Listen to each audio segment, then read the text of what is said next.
Coming up on Inimba this week, Thumeka is being worried about this whole thing of Qhawe having Likamva's heart.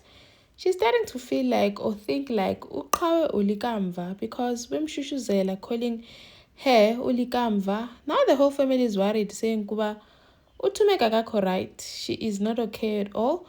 Because even uLazarus found her eshushuzela uQhawe, egona uQhawe, busy calling her ungakhali sona lami, ungakhali ulikamva.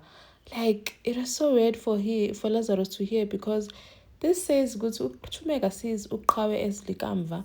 Now we see the family coming to apologize for behavior that Thumeka. I'm sure Uzoleka is gonna say Thumeka must stop taking care of uQhawe because she had said she wants to take care of uQhawe. But seeing that she's not stable in the head, she will definitely get her to stop, and that's gonna drive her crazy.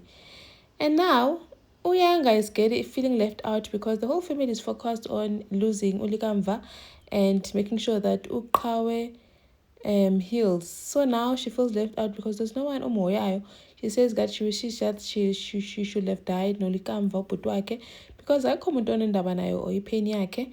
Ngapha uSydney is being a good dad, like an total opposite of what the usual Sydney is, saying that uLwandle needs to confess and tell the Mamandlas what he did to uLwandle, and that if angaya emaphoyiseni yena, he will personally drag him to the police station because umawake that is being his lawyer instead of a mother, because nangebhizi efuna ukuvikela uLwandle.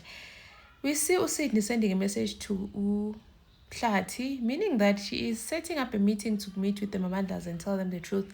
Thank you for watching. Please like, share, and subscribe. Stay tuned for updates this week. Bye.